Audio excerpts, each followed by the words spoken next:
So hello dear friends, welcome back to your own YouTube channel Unnati in Zoology. Today in this video tutorial we will be discussing about the topic DNA replication. So this will be in both prokaryotes and eukaryotes. We will be taking the example of prokaryotes, especially E. coli. So what is DNA replication? Let's start that. Introduction of this chapter. For introduction, what we will see is that to copy DNA is called DNA replication. When a DNA is formed from a DNA, it is called DNA replication. So DNA formed by DNA is called DNA replication. ये तो हो गया इसका definition कि DNA replication क्या होता है कि जब DNA से DNA बनता है तो इस चीज़ को अपन DNA रेप्लिकेशन कहते हैं. ठीक है, अब इसमें की पॉइंट्स जो आपको रिमेंबर रखने हैं, की पॉइंट्स जो रिमेंबर रखने हैं कि क्या क्या इसमें होता है, तो आपको ये ध्यान रखना है. It is always semi conservative. It is always semi conservative. DNA replication जो होता है वो सेमी कंजर्वेटिव प्रकार का होता है. सेमी कंजर्वेटिव प्रकार का होता है. सेमी कंजर्वेटिव का मतलब होता है कि न्यू डीएनए जो बनेगा वो 50% होगा एंड जो ओल्ड डीएनए होगा वो भी 50% होगा. मतलब half of the DNA is getting conserved. Semi conservative का मतलब होता है half of the old DNA. Old का मतलब यहाँ पे पेरेंट है, is getting conserved and half is formed as a new one. यानी कि 50% तो नया डीएनए होगा. इसका मतलब, इस लाइन का मतलब ये है कि 50% तो होता है न्यू डीएनए बनता है and 50% is your old DNA. ठीक है, इसके बाद नेक्स्ट जो की पॉइंट आपको मेमोराइज रखना है वो ये है कि जो पेरेंट स्ट्रैंड होता है, पेरेंट स्ट्रैंड के अंदर 5 to 3 direction and 3 to 5 direction अपन देखते हैं. डीएनए के अंदर 5 to 3 एंड 3 to 5 डायरेक्शन होती है. जैसे कि मैं अगर ये डीएनए बनाऊं, देखिए ये डीएनए है. इस डीएनए के अंदर one strand is 5 to 3 strand and the other one is also 5 to 3 strand. ये देखिए, है ना. तो ये 5 डैश है, ये इसका 3 डैश हो गया, ये 5 डैश है तो ये इसका 3 डैश हो गया. अब यहाँ पे अपने को क्या देखना है कि जब जो डीएनए बनता है वो हमेशा ही जो नया डीएनए बनेगा उसकी डायरेक्शन ऑफ सिंथेसिस जो होगी वो 5 to 3 होगी. It means new DNA synthesize in the direction, new DNA is synthesized in direction. कौन सा डायरेक्शन में बनेगा? It will be your from 5 dash to 3 dash. ये आपको ध्यान रखना है कि नया जो डीएनए बनेगा वो 5 डैश से 3 डैश की और बनेगा. ठीक है, ये देखिए 5 डैश से 3 डैश की और बनेगा. इट मीन्स एक और पॉइंट लिख सकते हैं कि द स्ट्रैंड जिसका क्या होगा 3 डैश टू 5 डैश होगा will act as the parent, will act as the parent. तो यहाँ पे जो पेरेंट डीएनए होगा वो 3 to 5 वाला होगा और 5 to 3 वाला जो होगा वो न्यू डीएनए का सिंथेसिस का डायरेक्शन.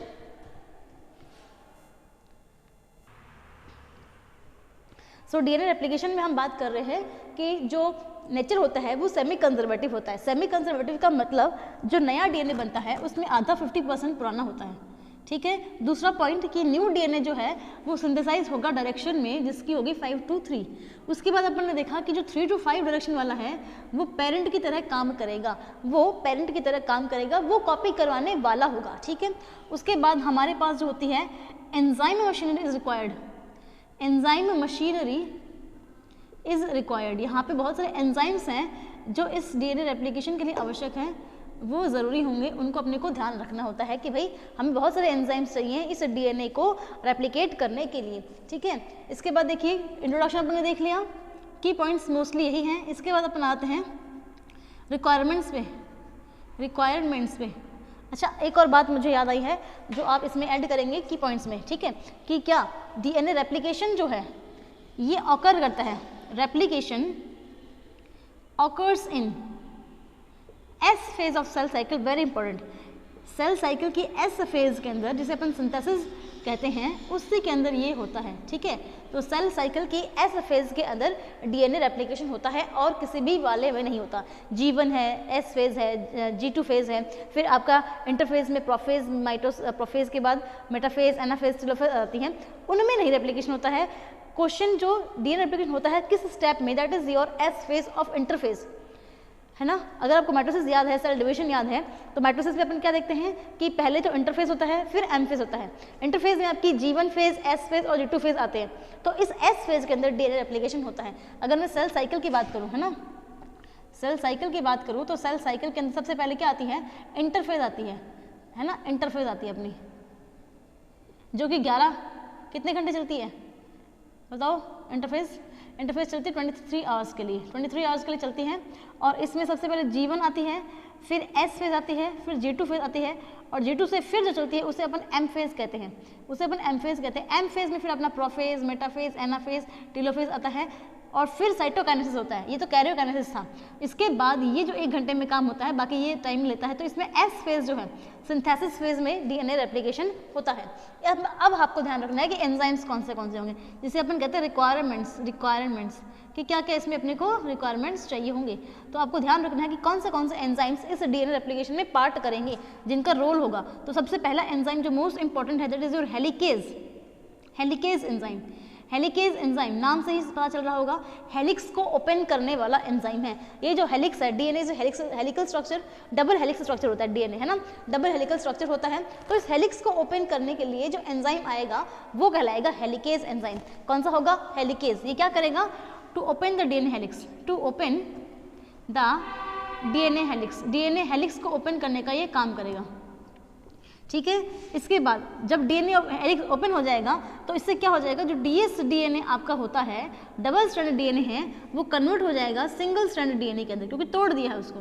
तो डीएनए को बीच में से तोड़ना, जैसे ये हेलिक्स है, इस हेलिक्स को खोलना और खोल के इस डीएनए को क्या कर देना, ऐसे सिंगल स्ट्रैंड बना देना। अच्छा देखो, ये जो हेलिक्स मैंने यहाँ पे खोला है, ये मैंने बीच में से खोला है, लेकिन हेलिक्स का काम बीच में से खोलना नहीं है, बट जहाँ पे अपना ये जो डीएनए का ये बना हुआ है ना, एंड कॉर्नर में ये हेलिक्स है, जैसे ये है, तो इस हेलिक्स को खोलना, यहाँ पे इस हेलिक्स को खोलना, और इस हेलिक्स को खोलकर इस डीएनए को स्ट्रेट चेन डीएनए बना देना। ये देखो, ये स्ट्रेट यहाँ बन गया, ये स्ट्रेट यहाँ बन गया। तो ये जो बना है, इस हेलिक्स को खोला है, ये हेलिकेज एंजाइम है जो यहाँ पे हेलिक्स को ओपन करने का काम कर रहा है, ठीक है। यानी कि ये डीएनए को सिंगल स्ट्रैंड डीएनए में कर रहा है। अब हेलिक्स जो खोलेगा, इस हेलिक्स को क्या होता है, खोलते ही ये वापस मुड़ जाता है, वापस अपने आप को रिवाइंड कर लेता है ना। तो इसकी रिवाइंडिंग से बचने के लिए दूसरा एंजाइम आएगा एसएसबीपी। इसका नाम होता है single strand binding protein. Single strand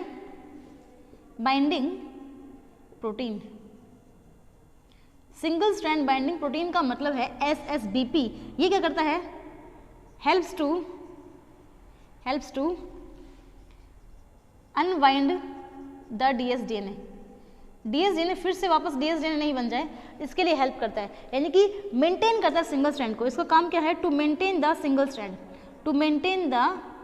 single strand opening. Single strand जो ओपनिंग हो गई है, जो डीएनए सिंगल स्ट्रैंड बन गया है, इसको मेंटेन करना, सिंगल स्ट्रैंड बनाए रखना का काम है इसका, कि भाई डीएनए जब खुलता है तो वापस से अपने आप को चेंज कर लेता है इस कंडीशन में कि वापस से मुड़ जाए। क्योंकि ये जैसे अपन 2 धागे लेते हैं और 2 धागों को अपन लपेटते हैं ऐसे, है ना, लपेटने के बाद देखेंगे आप कि जब आप धागे को वापस से खोलते हैं तो वापस से वो बंद हो जाते हैं। तो यहाँ पर वही सेम कहानी है, डीएनए जो खुलता है ना हेलिक्स की वजह से, हेलिकेज एंजाइम की वजह से, वो वापस अपने आप को बंद करने की कोशिश करता है। तो अपने आप को डीएनए वापस बंद ना कर ले, इससे बचने के लिए जो एंजाइम आएगा वो आपका आएगा एसएसबीपी, सिंगल स्ट्रैंड बाइंडिंग प्रोटीन, ठीक है। इसके बाद देखिए, जो थर्ड एंजाइम इंपॉर्टेंट है वो आएगा आपका टोपोआइसोमरेज, ठीक है, टोपोआइसोमरेज, ये एंजाइम आएगा अगला, जो वेरी इंपॉर्टेंट है ये भी। अभी टोपोआइसोमरेज है, इसी को अपन अगर हम बात करें किसकी, यूकैरियोट्स की, तो इसे अपन उसमें डीएनए गायरेज कहते हैं यूकैरियोट्स में।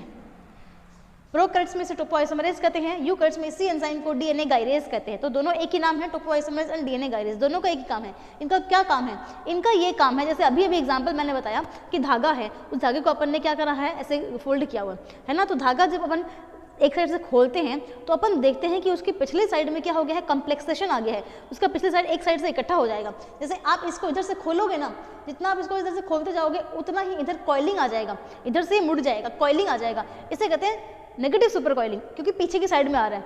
तो ये जो टोपोआइसोमरेज एंजाइम है, ये क्या करता है, डीएनए को यहाँ से कट लगाता है, कट लगा कर जो आपकी नेगेटिव सुपर कॉइलिंग आई थी उसको रिमूव कर देता है और उसको वापस भी जोड़ देता है। तो टोपोआइसोमरेज क्या करता है, it helps to remove the negative super coiling in the DNA. ठीक है, ये क्या करेगा, ये करेगा टू हेल्प टू आएगा, okay, help to remove the super coiling, ये करेगा हेल्प्स टू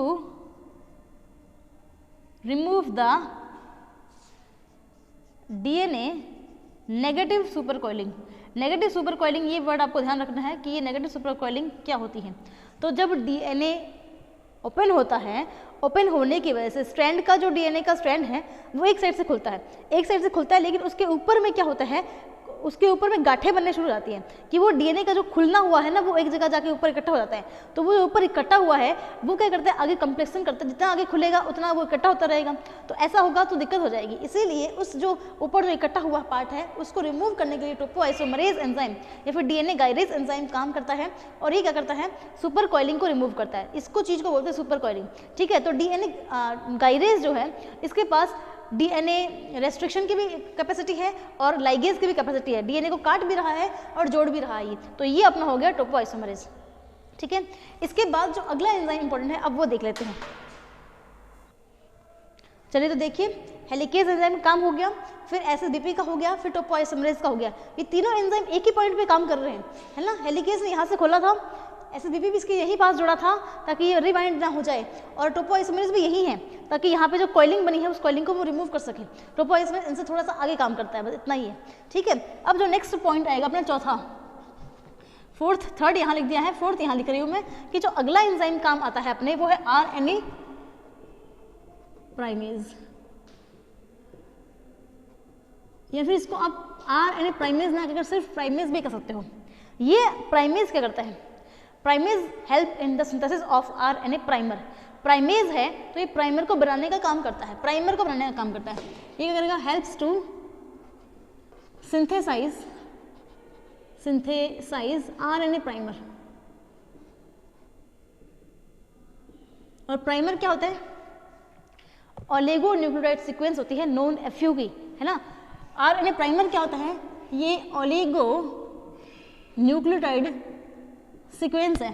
ठीक है, यानी कि ऐसी सीक्वेंस जो आर्टिफिशियल सिंथेसाइज की गई है, जिसका जो भी कॉन्स्टिट्यूशन होगा वो पता होगा पहले से, और बनी किसके, ये आरएनए की, क्योंकि इसमें जो अपन यहाँ पे यूज़ कर रहे हैं डीएनए के लिए, लेकिन है ये आरएनए क्योंकि ये सिंगल स्ट्रैंड है। ठीक है, तो ये आरएनए प्राइमेज एंजाइम प्राइमर को सिंथेसिस करने के लिए हेल्प करेगा। और प्राइमर क्या करेगा, प्राइमर डीएनए रेप्लिकेशन को इनिशिएट करेगा।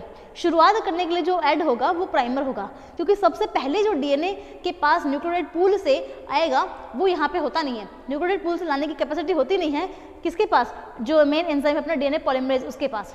इसीलिए ये आरएनए प्राइमेज प्राइमर को बनाएगा, फिर प्राइमर पहले जुड़ेगा और उसके बाद इनिशिएशन जो है इलॉन्गेशन की तरफ बढ़ेगा। तो आरएनए प्राइमर है वो इंपॉर्टेंट है। फिर मैंने बताया कि मोस्ट इंपॉर्टेंट एंजाइम जिसका नाम है डीएनए पॉलीमरेज, MERASE। ये डीएनए पॉलीमरेज क्या करेगा, DNA polymerase will help to do the polymerization of DNA. DNA के पॉलीमराइजेशन में हेल्प करेगा, यानी कि डीएनए का जो स्ट्रैंड खुल गया है इसको आगे बढ़ना है, उसमें नए नए न्यूक्लियोटाइड ऐड होना है, तो नए नए न्यूक्लियोटाइड्स को ऐड कराने का काम ये डीएनए पॉलीमरेज करता है।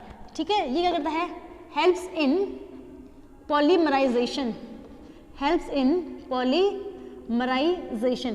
तो ये पॉलीमराइजेशन में हेल्प करता है, इसका नाम है डीएनए पॉलीमरेज। ठीक है, डीएनए पॉलीमरेज 3 होते हैं, DNA polymerase 1, 2, 3, pol 1, pol 2 and pol 3 इसको बोलते हैं। तो पोल 3 जो है वो मोस्टली रिस्पॉन्सिबल है इस इनिशिएशन इलॉन्गेशन के लिए, है ना। यहाँ पे अपन इलॉन्गेशन स्टेप पढ़ेंगे कि डीएनए का रेप्लिकेशन 3 स्टेप में होता है, इनिशिएशन, इलॉन्गेशन एंड टर्मिनेशन। तो इलॉन्गेशन का जो मेन काम है वो ये डीएनए पॉलीमरेज एंजाइम कराता है। ठीक है, इसके बाद देखिए नेक्स्ट एंजाइम आएगा डीएनए लाइगेज। डीएनए लाइगेज क्या करेगा, ये जो आरएनए प्राइमर अपन ने ऐड किया था ना इसको रिमूव कराना है, क्योंकि ये आरएनए है। इसीलिए जब डीएनए रेप्लिकेशन पूरा हो जाएगा, तो इस आरएनए प्राइमर को रिमूव कराना होता है। तो रिमूव कराने के लिए तो अपना हेल्प करेगा डीएनए पोल 1। डीएनए पॉलीमरेज 1 जो एंजाइम है इसी का पार्ट है ना, पॉलीमरेज 1, 2, 3 3 होते हैं। तो पॉलीमरेज 1 जो है वो आरएनए प्राइमर को रिमूव करने का काम कर देता है। फिर प्राइमर के रिमूव के बाद जो जगह बच जाती है उसको जोड़ना, डीएनए के बीच में जो जगह बच जाएगी, अभी अपन बना के देखेंगे तो और समझ में आएगा आपको। तो लाइगेज क्या करेगा, डीएनए के स्ट्रैंड्स को जोड़ता है, क्या करता है, ligation of cut strands of DNA, ligation of Okazaki fragments भी बोल सकते हो आप, ओकाजाकी फ्रेगमेंट्स को लाइगेट करना है ना, या फिर बोल सकते हो सेगमेंट्स ऑफ डीएनए को ऐड करना, सेगमेंट्स ऑफ डीएनए लाइगेशन मतलब एडिशन ही आपको याद रखना है कि ये एडिशन के लिए काम आता है, डीएनए के टुकड़ों को आपस में जोड़ने के लिए काम आता है, इसका नाम है आपका डीएनए लाइगेज। तो ये वो इंपॉर्टेंट एंजाइम्स हैं जो अपने यहाँ पे काम आना है। इसके साथ साथ रिक्वायरमेंट्स अपन पढ़ रहे हैं तो ये सारे एंजाइम्स थे, इसके साथ साथ हमारे को न्यूक्लियोटाइड पूल भी तो चाहिए, न्यूक्लियोटाइड पूल चाहिए। इस पूल के अंदर क्या होगा, इस पूल के अंदर आपके डीएनटीपीज होंगे, डीएनटीपीज होंगे, dNTPs are di deoxy nucleotide triphosphate, ठीक है, डीएनटीपी जिसमें आपकी डीएटीपी, डीजीटीपी, डीटीटीपी, डीसीटीपी ये होंगे। तो डीएनटीपीज होंगे अपने पास, क्योंकि इन्हीं को तो लाना है, न्यूक्लियोटाइड्स को तो लाना है, तो न्यूक्लियोटाइड्स का जो ग्रुप होगा उसे अपन न्यूक्लियोटाइड पूल कहते हैं। इसके अंदर आपकी डीएटीपी, डीसीटीपी, डीजीटीपी और डीटीटीपी, टीटीपी ये होते हैं, है ना। तो deoxy adenosine triphosphate, deoxy cytidine triphosphate, deoxy guanosine triphosphate and deoxy thymidine triphosphate, ऐसा, ठीक है। तो ये है अपने पास न्यूक्लियोटाइड पूल। तो ये सब है रिक्वायरमेंट्स जो डीएनए के रेप्लिकेशन के लिए आवश्यक होती हैं। जो डीएनए से नया डीएनए बनेगा, तब अगर ये सब चीज़ें नहीं हैं तो नहीं बन पाएगा। इन सब का इंपॉर्टेंट रोल है डीएनए रेप्लिकेशन में। ये मशीनरी है जिसकी वजह से डीएनए बनता है। तो डीएनए रेप्लिकेशन जो है, इसमें अपन ने क्या क्या देखा, अपन ने देखा सबसे पहले helicase enzyme, helicase enzyme DNA को ओपन कर रहा है, डीएस डीएनए को सिंगल स्ट्रैंड डीएनए में कन्वर्ट कर रहा है। फिर एसएसबीपी इस सिंगल स्ट्रैंड को सिंगल स्ट्रैंड बनाए रखता है, एसएसबीपी सिंगल स्ट्रैंड बाइंडिंग प्रोटीन, ठीक है। उसके बाद टोपोआइसोमरेज को डीएनए गायरेज भी बोलते हैं। और ये सुपर कॉइलिंग को, जो नेगेटिव होती है, नेगेटिव मतलब पीछे की साइड में है ना, तो नेगेटिव सुपर कॉइलिंग को रिमूव करने का काम करता है, ठीक है। इसके बाद देखेंगे आप नेक्स्ट एंजाइम आरएनए प्राइमेज, जो प्राइमर को सिंथेसिस करने का काम करेगा, जो कि आर्टिफिशियली बनाया जाता है। और आरएनए का मॉलिक्यूल होता है जिसमें फ्यू ओलिगोन्यूक्लियोटाइड सीक्वेंस होती हैं, मतलब कि इसमें न्यूक्लियोटाइड होती हैं, इसके अंदर न्यूक्लियोटाइड होती हैं कितनी, 10, 12, 15, 20 इतने ही, ठीक है। इसके बाद डीएनए पॉलीमरेज जो कि पॉलीमराइजेशन और इलोंगेशन के लिए रिस्पॉन्सिबल है। एंड देन डीएनए लाइगेज जो कि ओकाजाकी फ्रेगमेंट्स क्या होते हैं अभी हम पढ़ेंगे। जो डीएनए नया बनता है वो टुकड़ों में बनता है, एक स्ट्रैंड पे टुकड़े में बनता है, एक स्ट्रैंड पे ये कंप्लीट बनता है। तो जो टुकड़े में डीएनए बनता है उसको रिमूव, प्राइमर को रिमूव करने के बाद जो बच जाता है उसे कहते हैं ओकाजाकी फ्रेगमेंट्स। तो वो अपन आगे देखेंगे, उनको जोड़ने का काम करता है लाइगेज। फिर न्यूक्लियोटाइड पूल होना चाहिए जिसमें अपना ये होगा, ठीक है। और साथ में अपना होना चाहिए सेल का मीडियम साइटोप्लाज्म जहाँ पे ये सारा काम होना है। तो ये है अपना रिक्वायरमेंट्स ऑफ डीएनए रेप्लिकेशन, ठीक है। ये रिक्वायरमेंट्स हैं सारी की सारी जो डीएनए रेप्लिकेशन के अंदर आवश्यक होती हैं। ये सारी की सारी क्या हैं, रिक्वायरमेंट्स हैं रेप्लिकेशन की। ये हैं वो रिक्वायरमेंट जिनसे रेप्लिकेशन होगा। ये सब चीज़ें बहुत आवश्यक हैं रेप्लिकेशन के लिए। अब अपन पढ़ते हैं कि रेप्लिकेशन जो है वो कैसे आगे बढ़ेगा।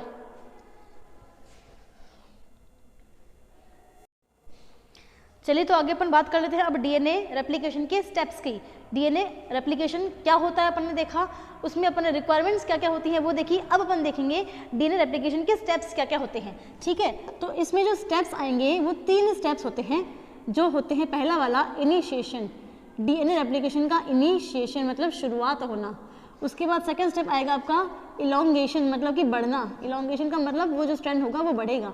एंड थर्ड स्टेप अपना आएगा कौन सा, टर्मिनेशन, जहाँ पे इसको रोका जाएगा, टर्मिनेट होगा कि भाई अब डीएनए और नहीं बनना, इतना ही बनना है। तो 3 स्टेप में अपनी बात पढ़ेंगे, इनिशिएशन, इलोंगेशन एंड टर्मिनेशन।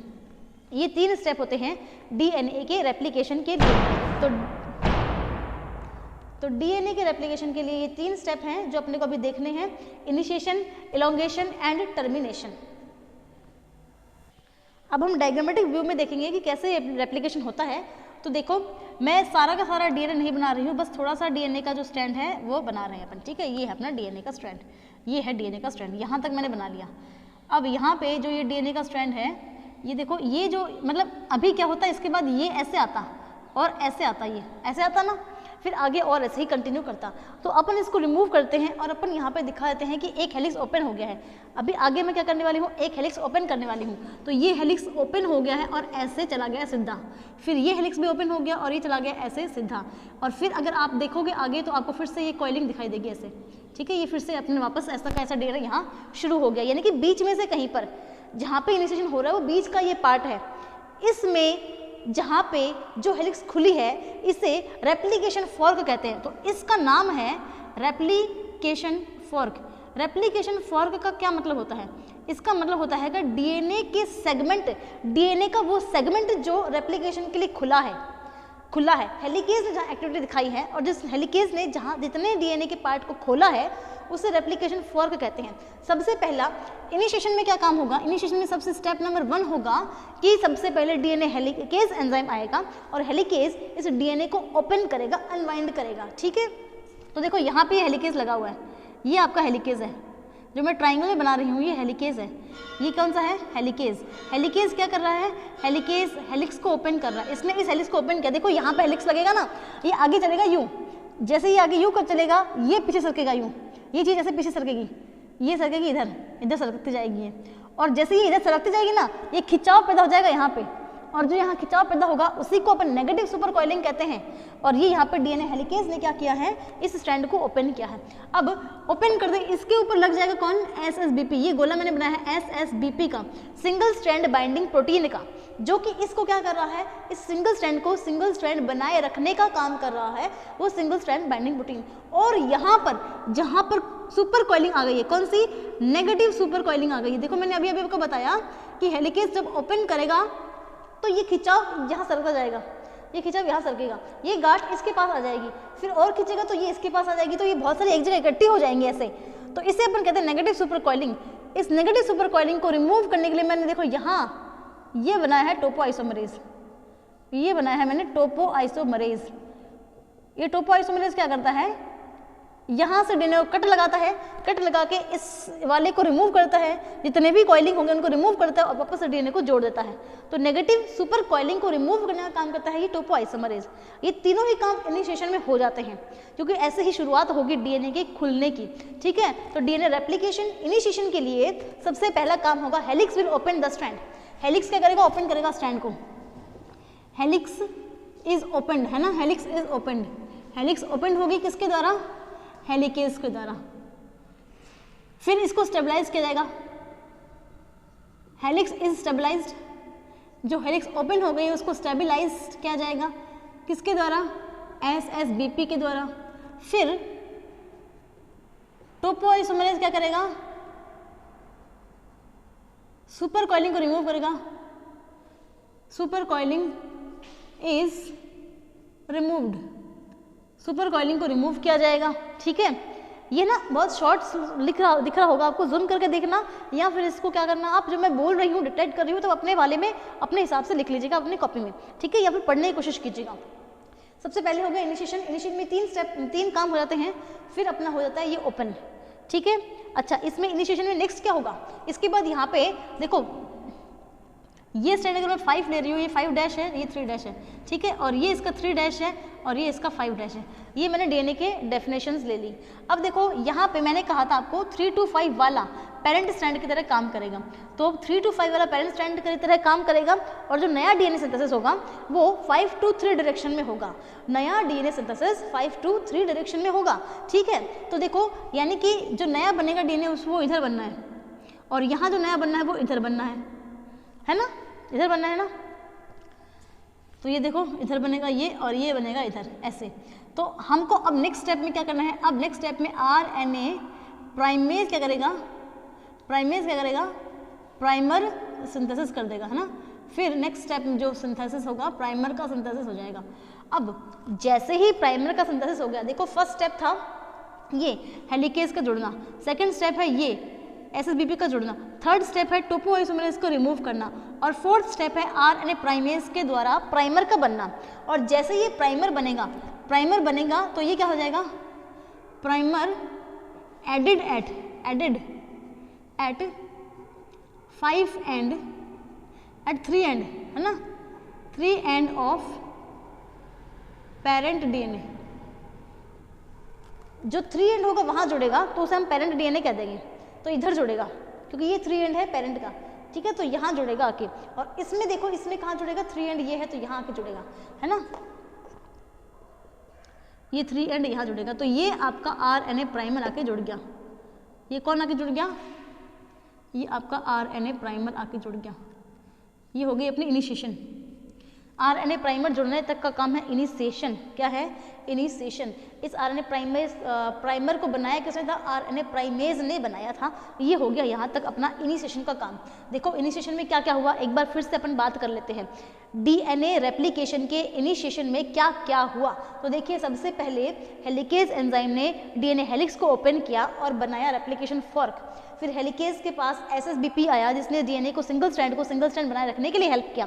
फिर हेलिक्स खुलने की वजह से जो सुपर कॉइलिंग आ गई थी उसको रिमूव करने का काम किया टोपोआइसोमरेज या फिर गायरेज ने, ठीक है। इसके बाद नेक्स्ट टोपोआइसोमरेज के बाद आरएनए प्राइमर एंजाइम ने प्राइमेज एंजाइम ने प्राइमर बना दिया। आरएनए प्राइमेज एंजाइम ने आरएनए प्राइमर बना दिया और ये प्राइमर पेरेंट स्ट्रैंड के 3 एंड पे जाके जुड़ गया। इतना होता है अपना इनिशिएशन ऑफ डीएनए रेप्लिकेशन। ये हो गया अपना इनिशिएशन। अब इनिशिएशन के बाद देखो क्या क्या होगा, है ना। इनिशिएशन के बाद देखिए अब क्या क्या होगा। अब इनिशिएशन के बाद सेकंड स्टेप इलोंगेशन, है ना। मैं यहाँ से हटा के नीचे लिख रही हूँ आपको ताकि आपके इजी रहे। इनिशिएशन के जो स्टेप्स हैं वो अपन ने यहाँ लिख दिए हैं। अब इनिशिएशन के बाद सेकंड जो स्टेप होगा वो होगा रेप्लिकेशन, सॉरी इलोंगेशन। क्या होगा, इलोंगेशन। और इलोंगेशन के अंदर क्या होता है भाई, इलोंगेशन के अंदर डीएनए पॉलीमरेज आके जुड़ता है। डीएनए पॉलीमरेज आके जुड़ता है। कौन सा, डीएनए पॉलीमरेज गेट्स बाइंड, है ना, gets added. DNA polymerase added to the primer. कहाँ आके जुड़ेगा, ये प्राइमर के पास आके जुड़ेगा, ठीक है। यहाँ प्राइमर के पास आ जाएगा डीएनए पॉलीमरेज। यहाँ पे देखो मैं इस प्रकार का बना रही हूँ ये डीएनए पॉलीमरेज, ठीक है। और यहाँ पे भी ये आ जाएगा डीएनए पॉलीमरेज। ये कौन सा एंजाइम बनाया अपन ने, डीएनए पॉलीमरेज एंजाइम बनाया है। ये क्या करेगा, डीएनए पॉलीमरेज एंजाइम ये क्या करेगा, it brings nucleotides from nucleotide pool से न्यूक्लियोटाइड्स को लाएगा। पूल हमने तो बताया, रिक्वायरमेंट्स में लिखा था, तो पूल से न्यूक्लियोटाइड्स को लाएगा और gets them added next to primer, है ना, नेक्स्ट टू प्राइमर के नेक्स्ट में उनको ऐड करता जाएगा। कैसे वाले, complementary to the parent strand, complementary to parent strand, है ना। पेरेंट स्ट्रैंड के पास अगर मान लो ए है तो न्यूक्लियोटाइड पूल में से क्या लिया जाएगा, टी लिया जाएगा और ए के बदले टी को जोड़ दिया जाएगा। जैसे एग्जाम्पल की बात करते हैं अपन कि यहाँ पे ए सीक्वेंस है, यहाँ टी है, सी है, जी है, फिर जी है, फिर जी है, फिर सी है, ए है, टी है, फिर सी है, फिर जी है, ये है, ठीक है। तो ये प्राइमर तो अपना आ गया। इसके बाद न्यूक्लियोटाइड पूल से ये डीएनए पॉलीमरेज क्या करेगा, ए के बदले टी लाएगा, यहाँ जोड़ देगा, ठीक है। ऐसे करके इसको इलोंगेट करेगा इस स्ट्रैंड को। टी के बदले ए लाएगा, यहाँ जोड़ देगा, सी के बदले जी लाएगा, यहाँ जोड़ देगा, जी के बदले सी लाएगा, जोड़ देगा, जी के बदले सी लाएगा, जोड़ देगा, जी के बदले सी लाएगा, जोड़ देगा, सी के बदले जी लाएगा, जोड़ देगा, ये जोड़ देगा, यहाँ टी जोड़ देगा, ए जोड़ देगा, जी जोड़ देगा और सी जोड़ देगा। ऐसे करके डीएनए पॉलीमरेज एंजाइम पॉलीमराइजेशन को करता है। This is your called polymerization, ठीक है। यहाँ पे डीएनए पॉलीमरेज एंजाइम ने न्यूक्लियोटाइड पूल से न्यूक्लियोटाइड्स को लाया और जोड़ दिया। ये है आपका डीएनए पॉलीमराइजेशन। इसलिए हम कहते हैं इलोंगेशन, क्योंकि यहाँ तो शुरुआत हुआ था, सिर्फ इनिशिएट हुआ था, लेकिन अब ये बढ़ गया आगे। ऐसे करके ये पूरा स्ट्रैंड बना दिया जाएगा, ऐसे करके ये पूरा स्ट्रैंड बना दिया जाएगा। और सेम ऐसे ही यहाँ भी तो होगा, सेम ऐसे ही यहाँ भी जितना ये फर्क खुला है उतना ये बना दिया जाएगा, उतना ये बना दिया जाएगा, ठीक है। तो ये जो है आपका, ये है इलोंगेशन, जिसमें हेल्प करता है डीएनए पॉलीमरेज, स्पेशली पोल थर्ड। कौन सा है ये, स्पेशली डीएनए पोल 3, पोल थर्ड, पोल फर्स्ट, पोल सेकंड, पोल 3, 3 होते हैं। उसमें से डीएनए पोल थर्ड जो है वो मोस्टली पॉलीमराइजेशन की एक्टिविटी को करता है। ये हो गया अपना पॉलीमराइजेशन। अब अगला स्टेप आप देखेंगे कौन सा, थर्ड स्टेप आप देखेंगे, यहाँ लिख रही हूँ मैं थर्ड स्टेप, टर्मिनेशन। टर्मिनेशन में क्या होगा, टर्मिनेशन में क्या होगा कि डीएनए का स्ट्रैंड खत्म हो जाएगा जहाँ